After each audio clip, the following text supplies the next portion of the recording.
Back in June last year, we took the final step in decoupling our household from the direct use of fossil fuels. We sold our diesel car and replaced it with a long-range EV. But that's not how the story started, because it took us many years to get to that stage. So this is the story of my journey to free us as a family as best as I can from our home's direct use of fossil fuels.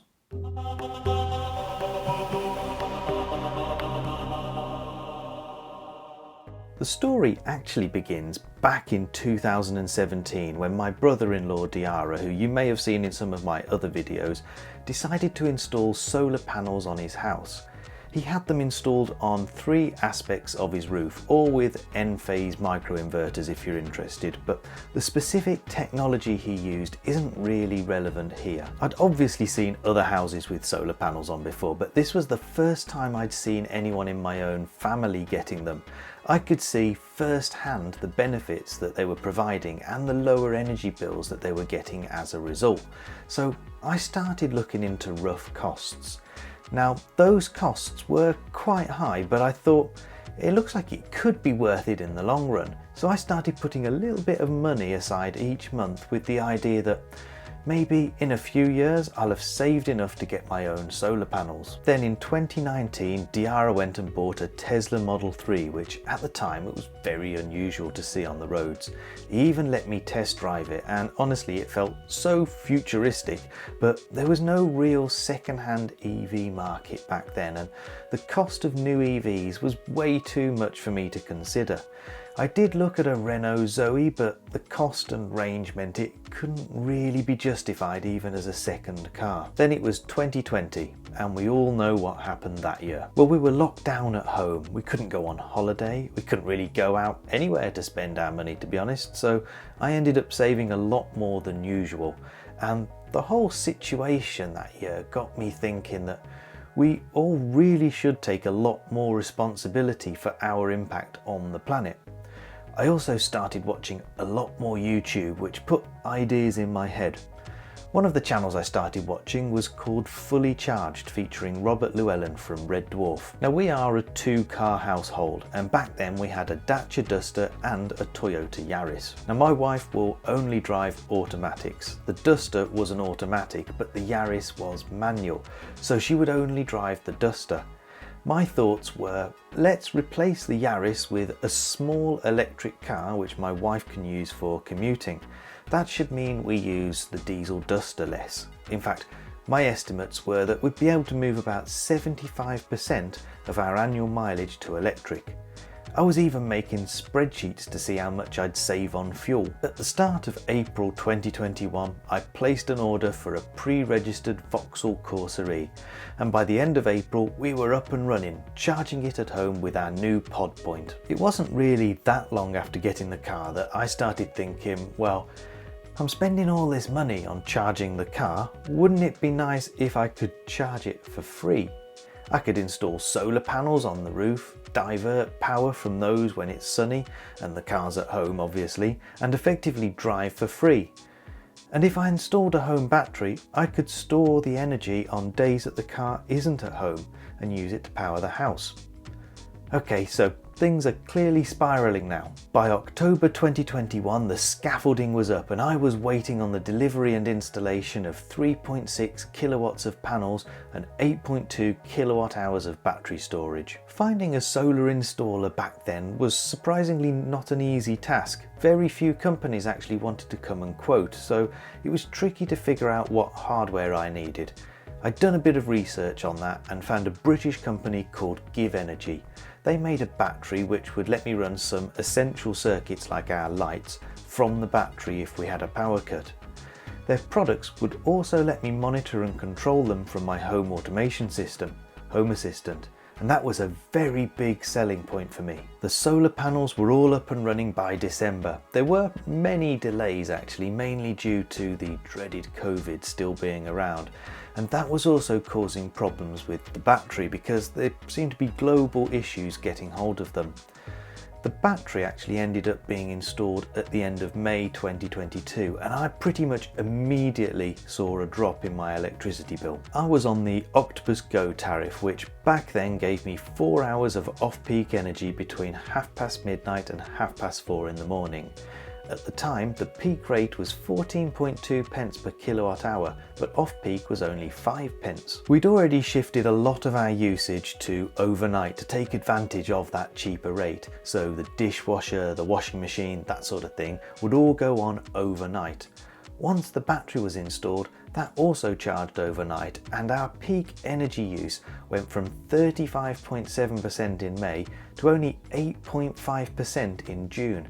Our estimated bill saving in June 2022 was over £70. By that point, I was getting very excited about this sort of technology, and I'd started this very YouTube channel. I was now looking for more ways that I could make a difference, reduce my carbon footprint. So we'd already switched about 3/4 of our driving to electric. We were generating about 1/4 of our electricity demand from the solar panels, and load shifting our use to cleaner off-peak times of the day with the help of our batteries. The next step was to try and get rid of the dirty, old, polluting gas boiler that heated our home. I started doing a lot of research. Visiting a fully charged live event was part of that, looking at infrared panels and heat pumps to see what would work best for us. During 2022, Diarra had a heat pump installed, and I watched the whole process very closely because, let's face it, I didn't know whether it would work or not, or what issues he might have. And he did have quite a few issues, as it turns out, mostly caused by what I would consider to be a cowboy installer. I had a chat with Diarra about his installation to try and make sure that I learnt lessons from his experience, and you can check out that video on my channel if you're interested. So in February 2023, I started the process of getting a heat pump installed using Octopus Energy. This was probably the most complex change out of everything I've done because of all the planning needed, but I documented the whole process from getting an EPC certificate, the initial survey, trying to get planning permission, and the whole installation process itself.